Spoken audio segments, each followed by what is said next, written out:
You're interfering. Stop asking questions and move. Interfering with what? There's no scene here. You're singling me out. Last warning, don't test me in public. I'm not resisting. I'm requesting your legal You're basis. uncooperative. Turn around. Then say The afternoon was loud before anyone noticed the tension. Traffic rolled past the intersection in uneven waves. A bus hissed as it kneeled at the curb. Somewhere nearby, a street vendor dragged a metal cart across concrete, the sound scraping and sharp. It was 3:18 p.m. on a clear weekday in downtown Baltimore, the kind of ordinary moment that usually disappears without memory. "Ma'am, step aside." The voice was firm, practiced, and public.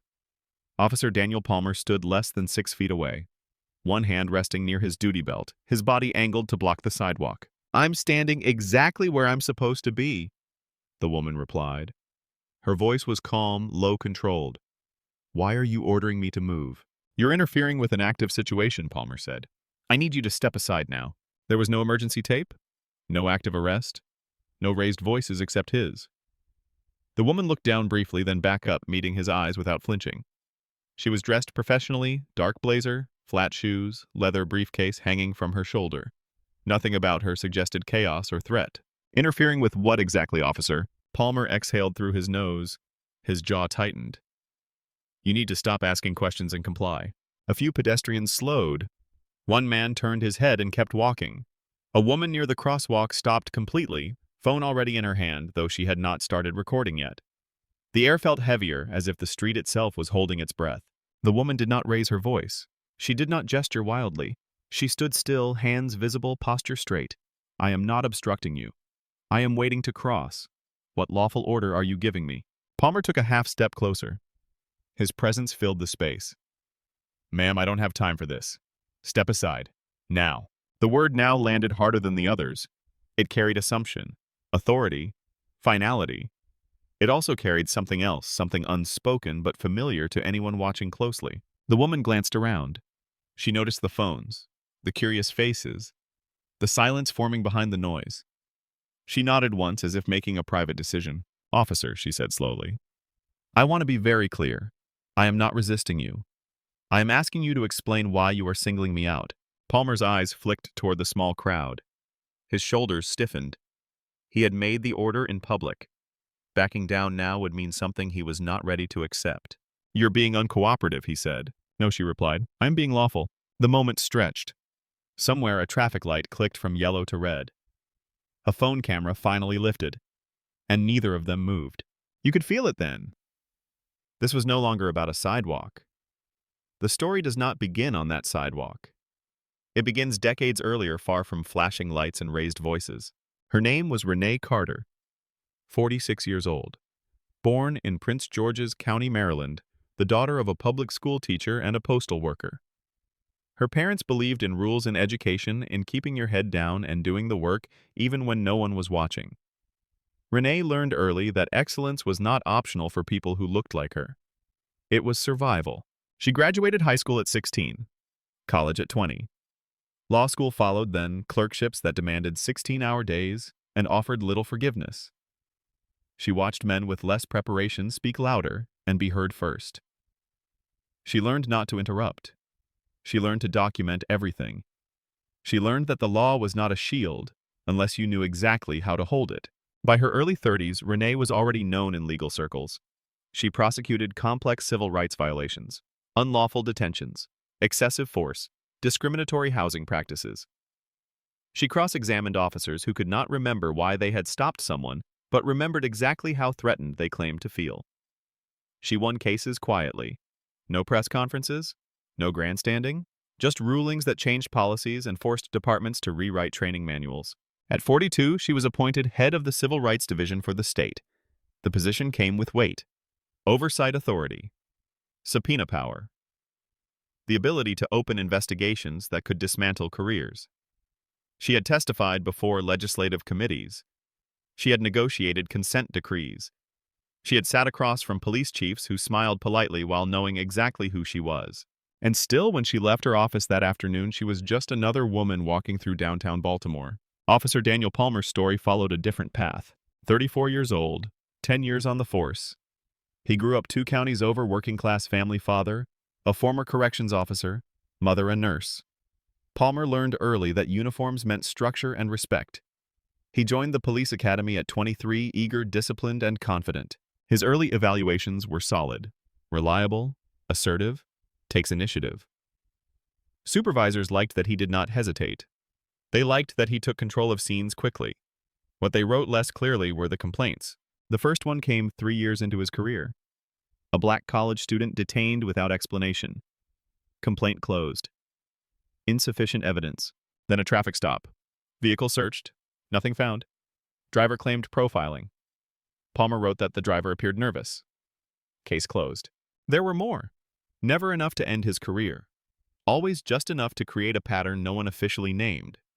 Palmer attended bias training twice, signed the attendance sheet, passed the written exam, returned to patrol unchanged. What Palmer believed, though he never said it out loud, was that control prevented chaos. Questions challenged authority, and authority once challenged publicly had to be defended. That afternoon, Palmer had been assigned crowd management near a construction zone. A routine detail. Redirect foot traffic. Keep people moving. Nothing complicated. When he saw Renee standing near the curb waiting to cross something registered, she was calm, confident, unmoved by his presence. She did not step aside immediately when he approached. That pause mattered to him more than he realized. In his mind, hesitation equaled resistance. Resistance required correction. He did not know her name. He did not know her position. He saw a woman who did not react the way he expected her to, and that disrupted the script he was used to following. Renee, for her part, recognized the moment instantly. She had seen it from the other side of a courtroom dozens of times. The shift in posture, the tightening jaw, the subtle recalculation when authority is questioned not loudly but precisely. She knew where this could go. She also knew that compliance without explanation had never stopped the next incident from happening to someone else. That is why she asked him to articulate the order, not to provoke, not to embarrass, to document. She was not thinking about herself alone. She was thinking about patterns, about records, about how many cases begin with a moment exactly like this one, small enough to dismiss, public enough to be dangerous. Palmer did not know that the woman in front of him had written the legal briefs that shaped departmental policy. He did not know that she had reviewed internal affairs files that looked painfully similar to his own history. He did not know that her office had the authority to open investigations that reached into every level of command. He only knew that people were watching now, and for both of them, that changed everything. The street began to change around them slowly at first, then all at once. Renee reached into her briefcase, careful, deliberate. She moved the zipper an inch at a time, making sure her hands stayed visible. She pulled out a slim leather folder and held it at chest level, not pushing it forward, not waving it, just enough to show that it existed. "Officer," she said, "this contains my identification. I am willing to show it to you, but I need you to tell me why you are ordering me to move when I am not obstructing anything." Palmer did not look at the folder. He looked at her face. The calm unsettled him more than anger would have. He had expected raised voices, excuses, nervous energy. Instead, he got precision. "I don't need to explain myself," he said. "You're refusing a lawful order." Renee shook her head once. "That's not how lawful orders work." The sentence landed cleanly. No insult, no attitude, just fact. A man near the bus stop lifted his phone and began recording openly now. The small red dot appeared on his screen. A woman across the street whispered something to her friend and pointed. Two construction workers paused their conversation, watching from behind an orange barrier. Palmer felt it. The shift, the invisible pressure that comes when authority is no longer private. "Ma'am," he said louder this time, "you are creating a disturbance." Renee looked around slowly, as if seeing the scene for the first time. She gestured gently toward the crowd. "I am standing still. I am speaking quietly. The disturbance seems to be coming from your response to my questions." That was when Palmer's posture changed. His shoulders squared. His feet widened slightly. The stance he had been trained to use when asserting control. He stepped closer again, closing the gap until Renee could smell the faint odor of coffee on his breath, the synthetic fabric of his uniform brushing the air between them. "You need to stop lecturing me," he said. "Step aside now." Someone in the crowd spoke up. "She's not doing anything?" Palmer's head snapped toward the voice. "This is an active police situation. Back up." More phones were up now. Angles from different sides. Reflections in glass windows. A moment being preserved whether anyone wanted it or not. Renee did not move. She felt the familiar tightening in her chest. Not fear, but focus. This was the line she had warned junior attorneys about. the moment where compliance becomes erasure and resistance becomes risk. Officer, she said, I am asking you one last time to articulate what law I am violating. Palmer laughed once, sharp and humorless. You think this is a courtroom? No, Renee said. I think this is public space governed by the Constitution. The words hit harder than she intended. Not because they were loud, but because they were accurate. Palmer glanced at the phones again. His jaw clenched. In his mind, the situation had slipped. What should have been a routine order had turned into a test.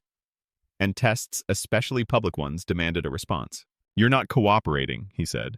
That gives me grounds to detain you. Several people reacted at once. A gasp, a muttered what? Someone cursed under their breath. Renee felt it too. The escalation she had predicted. The familiar misuse of language. Detention framed as consequence, not process. Detain me for what, officer? Palmer did not answer immediately. He reached for his radio, then stopped. He adjusted his grip on his belt instead. He was committed now whether he realized it or not. At that moment, the crowd was no longer background. It was evidence. Witnesses. A mirror. And everyone could see that this was no longer about keeping a sidewalk clear. The decision happened in silence. Palmer's hand moved first. Not fast, not dramatic. Just enough to signal that the conversation was over in his mind. He reached for Renee's arm, fingers closing around her wrist with practiced pressure. Ma'am, you're being detained. Turn around. The word detained echoed louder than the traffic. It carried weight. Finality. A shift from words to force. Renee did not pull away. She felt the grip firm and deliberate, tightening just above the bone. Her briefcase slipped from her shoulder and hit the ground with a dull thud. Papers shifted inside but stayed contained. She exhaled slowly, steadying herself. I am not resisting, she said. Her voice remained even, almost instructional. I am complying under protest. Palmer guided her hands behind her back. The movement was controlled, rehearsed. Metal touched skin. The sound of the cuffs closing was sharp, unmistakable. Click. Click. Too tight. Renee felt the pressure immediately, the cold bite against her wrists. Around them, the crowd reacted as one organism. That's not right. Why are you arresting her? She didn't do anything. Phones moved closer. Someone stepped off the curb to get a clearer angle. A woman covered her mouth, eyes wide. Renee stared straight ahead. She refused to look at Palmer. She focused instead on the reflection in a nearby window. A composed woman in a blazer, hands cuffed behind her back. A scene she had seen in courtrooms countless times. Never imagined from this angle. Palmer positioned himself behind her, steering her away from the curb. His grip tightened when she slowed just slightly to keep her balance. Walk. They moved together awkwardly toward the patrol car parked half a block away. Each step felt elongated, unreal, as if time had thickened around them. Renee noticed details she would later document precisely. The scrape of her shoe against uneven pavement. The smell of exhaust. The hum of a camera stabilizing. She counted her breaths. Inside the patrol car, the door opened and closed with a heavy, final sound. Renee sat carefully, wrists burning, shoulders stiff. The plastic seat was hard, unforgiving. The interior smelled faintly of disinfectant and old fabric. Palmer took the front seat. He did not look back at her. For a moment, neither of them spoke. The car pulled into traffic. The city passed by the window in fragments. Storefronts, pedestrians. Ordinary life continuing uninterrupted. Renee felt the weight of the moment settle deeper now. Not fear. Calculation. In her mind, she began assembling the case. Timeline. Statements. Body camera footage. Witness videos. She replayed Palmer's words, noting each escalation, each misuse of authority. She identified the precise moment the encounter crossed from questionable to unlawful. In the front seat, Palmer's thoughts moved differently. The adrenaline that had carried him through the arrest began to thin. The crowd, the phones, the certainty he had felt minutes earlier started to erode at the edges.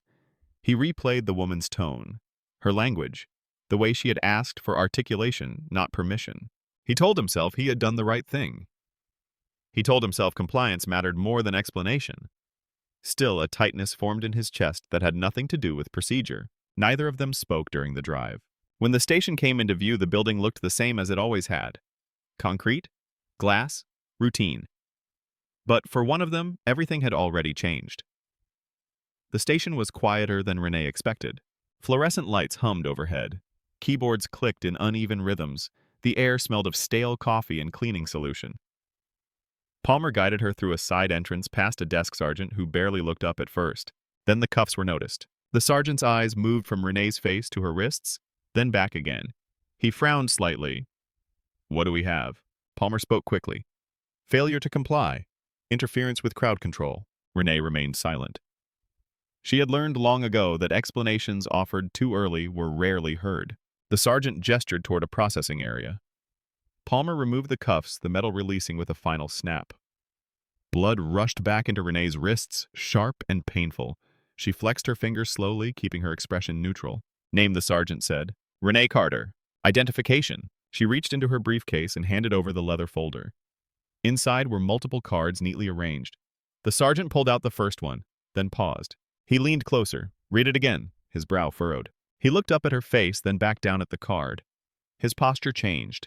The casual slouch disappeared. "Sir," he said quietly into his radio. "I need a supervisor in processing." Palmer shifted his weight. "What is it?" The sergeant did not answer him. He handed the identification back to Renee with both hands. Moments later, footsteps approached from down the hall. A woman in a tailored suit entered the room, her expression focused. Assistant Chief Laura Mitchell, 25 years on the job. The kind of presence that did not need to raise its voice. "What's going on?" The sergeant handed her the card. Mitchell read it once, then again. She looked at Renee. "Ms. Carter," she said. "Is this accurate?" Renee met her eyes. "Yes." A brief silence followed. It was not empty. It was heavy. Mitchell turned slowly toward Palmer. "Do you know who this is?" Palmer glanced at the card for the first time. His face drained of color as he read. His mouth opened slightly, then closed again. The words did not come. "Did." "Head of the Civil Rights Division," Mitchell said. Her voice was controlled, precise. "The office that oversees investigations into unlawful detentions and discriminatory policing practices." Palmer swallowed. "I didn't know." That was not the right answer. Everyone in the room understood that instantly. Mitchell stepped closer to him. "Knowing is not the issue. Authority without justification is." She turned back to Renee. "You are free to go. There will be no charges." Renee nodded once. "I want copies of everything. Body camera footage, dispatch logs, incident reports, names of witnesses." Mitchell did not hesitate. "You'll have them." Palmer stood frozen. The confidence he had carried into the station was gone, replaced by something raw and unguarded. Fear. Not of Renee personally, but of what she represented. Process, accountability, records. As Renee gathered her briefcase, she looked at him for the first time since the arrest. "Officer," she said quietly, "this conversation isn't over. It's just moving to a different room." Palmer did not respond. As Renee walked out of the station, the automatic doors slid open with a soft mechanical sound. Outside, the city continued as it had before. But behind those walls, the truth had already surfaced, and it could not be put back. The consequences did not unfold slowly. They arrived with momentum. By the next morning, 3 separate videos of the sidewalk encounter were circulating online. Different angles, different distances. The same moment. Palmer stepping forward. Renee asking for articulation. The cuffs closing. The videos were raw, unedited, and unmistakable. By noon, they had crossed 1 million views. The captions varied, but the theme did not. Officer detains woman for asking a question. Calm black woman handcuffed in public. Wait until you find out who she is. Renee did not comment publicly. She did not need to. She filed a formal complaint before lunch, followed immediately by a civil rights notice of intent. Her office recused itself from direct handling as required by protocol and referred the matter to an independent state oversight commission. Transparency mattered now more than speed. The city attorney's office requested an emergency briefing. They reviewed the footage in a closed conference room, watching in silence. No one spoke when it ended. There was no ambiguity, no gray area, no strategic defense. By the end of the week, an internal affairs investigation had expanded beyond Palmer's conduct that afternoon. Supervisors pulled his full history. The complaints that had once been isolated now lined up cleanly. Language patterns, escalation tendencies, repeated framing of calm behavior as non-compliance. The data told a story no one had wanted to read. Palmer was placed on administrative leave pending investigation. His badge and weapon were surrendered. The announcement was brief, procedural, but inside the department everyone understood the weight of it. Outside, the pressure intensified. Civil rights organizations issued statements. Legal scholars broke down the footage frame by frame. News panels invited former officers to explain why lawful orders require articulation, why questioning authority is not obstruction, Why this moment mattered beyond one man and one woman. Renee's legal team filed a federal civil rights lawsuit 2 weeks later. The complaint was meticulous. Timeline precise. Language restrained. The claims were clear. Unlawful detention. False arrest. Violation of First and Fourth Amendment rights. Pattern and practice failures. The city did not contest the facts. They requested mediation. Behind closed doors, settlement discussions moved quickly. The numbers were significant, not symbolic. Significant enough to force budget reallocations and policy reviews. Significant enough to make future training mandatory rather than optional. Palmer's termination came quietly 6 weeks after the incident. No press conference, no ceremony. The letter cited violations of departmental policy, constitutional standards, and failure to de-escalate. His appeal was denied. He did not speak publicly after that. The department announced reforms within 90 days.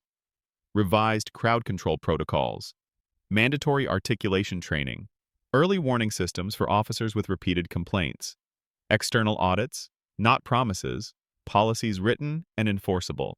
Renee returned to her office without ceremony. She declined interviews. When asked why, she answered once and only once.